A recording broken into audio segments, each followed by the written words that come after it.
So how surprised were you then when the Eagles just made no public acknowledgement of it? You know, they claim to be first class and, you know, the best organization. I just felt like it was an embarrassment. You know, like I said, it just showed the lack of class that they had. Your friend, Michael Irvin, recently said that if Brett Favre was the starting quarterback for the Philadelphia Eagles, they'd be undefeated right now. What do you think of that comment? I mean, that's a good assessment. I would agree with that.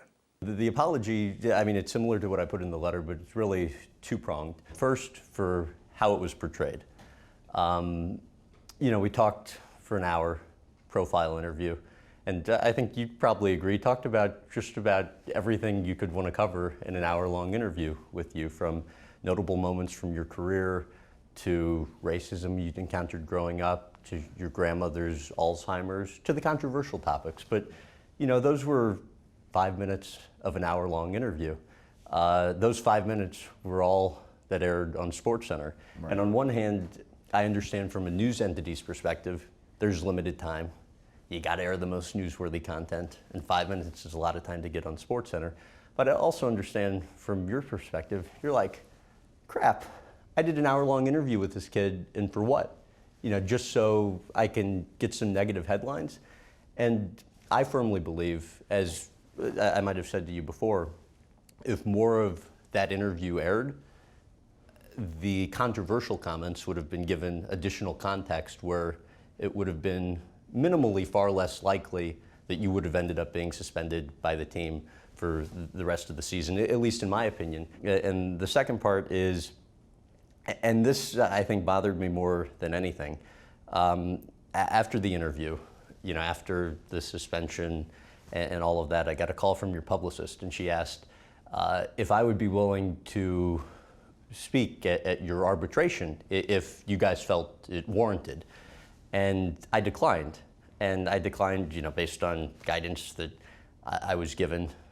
I should have said absolutely. Now, granted, I mean, in fairness to me here, you know, I'm a 19-year-old college freshman at the time, barely know how to tie my shoes. But it's like, if I'm man enough to ask you to do an interview, if I'm man enough to ask the tough questions during the interview, if I'm man enough to have, you know, a national platform to air the interview on, I should have been man enough to say I'd be there at your arbitration hearing. So I apologize for that as well. I appreciate that, and apology accepted. When we left that night, to what extent did you think your comments would make news? I had no idea. I thought it was just one of the many interviews that I had and was going to have, you know, after that interview that, you know, we did it. I felt that it was harmless. I really didn't think about anything, you know, as far as the content was concerned. As you said, I just thought it was just a normal, fair interview, and again, you had no control of what was going to be, I guess, aired, you know, the next morning. And so, for me, but that doesn't preclude me from responsibility, though. You know, I just want to make sure, you know, when I apologized, right, it was still my decision to put you in that position too. In so all fairness, I definitely share responsibility. Right, and in all fairness, like I said, I was willing to give you that interview. We set it up and we had it, and that was it. You know, I didn't think too much of it. You know, obviously, you know, now we know that ultimately, you know, that was pretty much the fate of my career at that time at my stint with the Philadelphia Eagles. What was your reaction when you first either saw the interview on ESPN or when somebody told you about what was being reported? Well, it was more so when I got to the facility and all the highlights and. Had you seen it before?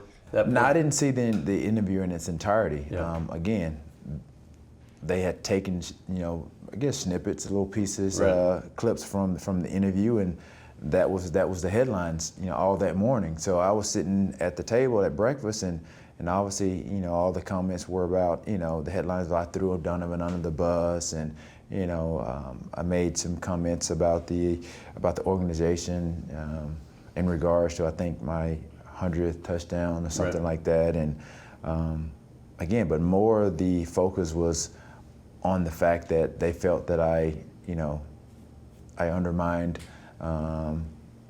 Donovan's ability as a quarterback. And again, as you said, had everyone seen the interview in its entirety, they would have gotten definitely a different view of what happened outside of the headlines that ESPN aired. Again, I was trying to put fires out because I had teammates, leaders on the team, such as your Brian Dawkins and Jeremiah Trotters, people that was like, what is this? Where is this coming from? And, I remember going into Rick Burkholder's office, which is a trainer, and talking to Brian Dawkins about what had just transpired, the night before. And so I'm just like, dude, you have to look at the whole interview, the whole interview. And so basically we tracked down, the transcript of everything. And I already explained to him, I'm like, look, this is what ESPN aired. This is really what I said. I said what I said then, but there was another part to that. And that's not what everybody saw. And, still to this day, people still don't know.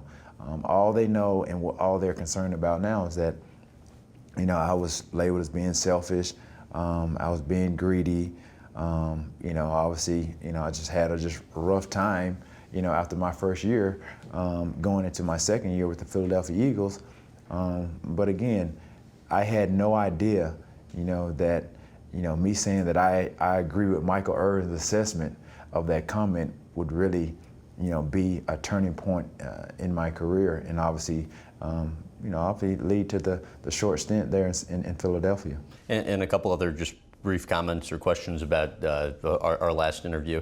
There were a couple things you wrote in the book about the interview that, in fairness, I disagreed with. You wrote in the book how I kept pushing you during the interview, backing you into a corner. Did you feel that during the interview, or was it after the fact, after the headlines, when you kind of looked back at the interview, you're like, oh, well, maybe he was...